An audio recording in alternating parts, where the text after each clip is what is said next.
I could do that. Esther Morris Gets Women the Vote. Written by Linda Arms White. Pictures by Nancy Carpenter. In 1820, 6-year-old Esther McQuigg studied her mother making tea. I could do that, she said. Make tea? Asked Mama. The older girls do that. But I want to learn, said Esther, and she did. She pumped water into the kettle and set it on the wood stove to boil. She scooped tea leaves into the teapot, then poured steaming water over them.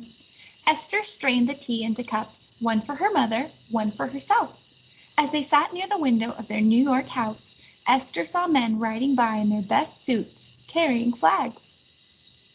Where are those men going, Mama? Asked Esther. They are going to vote for the next president of the United States, Mama said. Will Papa vote? Yes, Papa always votes. Will you vote, Mama? No, dear, only men can vote. When Esther was 8, she watched her mother sew a fine seam. The needle pulled thread in and out, tracking tiny, even stitches across the fabric. Esther felt her hands mimicking her mother's. I could do that, she said, and she did. She made clothes for her dolls from scraps, and when her stitches became neat and straight, she sewed a shirt for Papa. When Esther was 11, her mother died, and for the first time, she saw her father cry. He gathered his 11 children together. I don't know what we'll do without your Mama, he said. I'm depending on each of you to be brave and to take care of one another. Esther, 8th of the 11, cried too, but then she said, I can do that, Papa, and she did. When Esther was 19, 6 feet tall and on her own, she earned a living making dresses with legs of mutton sleeve for society girls. When the ladies wanted hats to match the dresses, Esther designed and made those too. Soon, she thought of opening a millinery shop. You are much too young to run a business, she was told. I don't see why, was Esther's reply, and with that, she opened a hat shop in Owego, New York. Esther started attending abolitionist meetings at her church, but a throng of people who believed in the right to own slaves threatened to stop the meetings even if they had to tear down the Baptist church where they were held. You can't do that, Esther said. I'll stop anyone who tries. When Esther was 28, she married Artemus Slack and a few years later had a son called Archie. But when Artemus died in an accident, Esther made a big decision. I'm moving to Illinois, she told her friends. I'll claim the land Artemus owned there and raise our son. You can't do that, her friends cried. Illinois is the very edge of civilization. It's full of dangerous people and wild animals. Yes, she said, I can. And that was that. In Illinois, she fought long and hard to claim Artemis's land, but was denied her inheritance because she was female. So Esther opened another hat shop. Esther met and married John Morris, a merchant and immigrant from Poland, and in 1851 she gave birth to twin boys, Edward and Robert.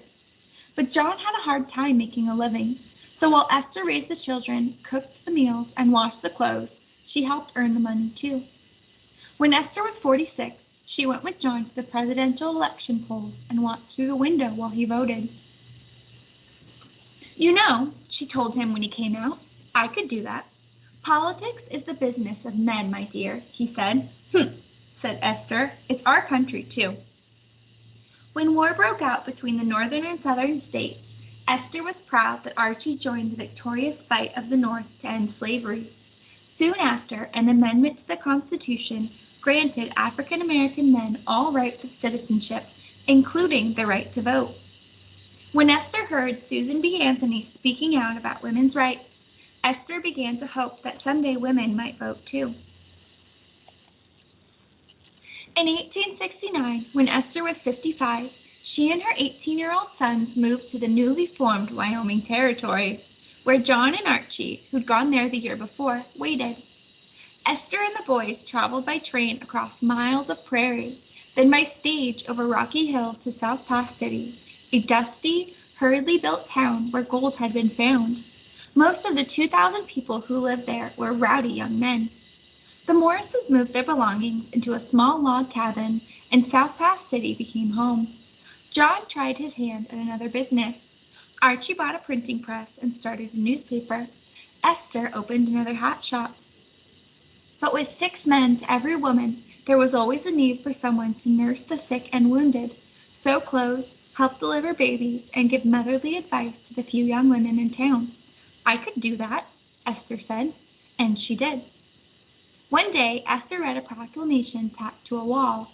All male citizens 21 and older are called to vote in the first territorial elections. Esther looked around at the disorderly young men. It's time I did that, she said. When Esther's sons watched her march toward home, they knew it was more likely that things were about to change than that things would stay the same. Esther invited the 2 men running for the territorial legislature to her house to speak to the citizens. Then she sent out invitations to the most influential people in the territory. Come for tea and talk to the candidates. She scrubbed her tiny home from top to bottom, washed the curtains, and ironed her best dress. When the candidates and guests arrived, Esther served them tea. One thing I like about Wyoming, she said, is how everyone is important. It takes all of us to run the town, women as well as men. Yes, her guests agreed. And it's a place where people aren't afraid to try new things. Her guests agreed again. Esther smiled. She turned to the candidates. Then would you, if elected, introduce a bill in the legislature that would allow women to vote? Suddenly, in that tiny room full of people, not a sound was heard. Finally, Colonel William Bright spoke. Mrs. Morris, my wife would like to vote too. She is intelligent and well-educated. Truth be told, she would be a more informed voter than I. If I am elected, I will introduce that bill. Not wanting to be outdone, the other candidate, Herman Nickerson, also agreed. Applause broke out in that tiny cabin, and Esther dropped to her chair. Thank you, she said. People warned her that once the bill was introduced, the men of the legislature would have to approve it, and the governor would have to sign it. This had never happened anywhere. Why did she think it could happen here? But Esther had seen that things were not likely to happened every day. She wrote letters and visited legislators to make sure this bill would happen too. And it did. On December 10, 1869, Governor John Campbell signed this bill into law. Wyoming women got the vote. Women across the country rejoiced for the women of Wyoming, but some people didn't like it. Only 8 days later, Judge James Stillman, the county's justice of the peace, turned in his resignation. He refused to administer justice in a place where women helped make the laws. Word went out that a new justice of the peace was needed.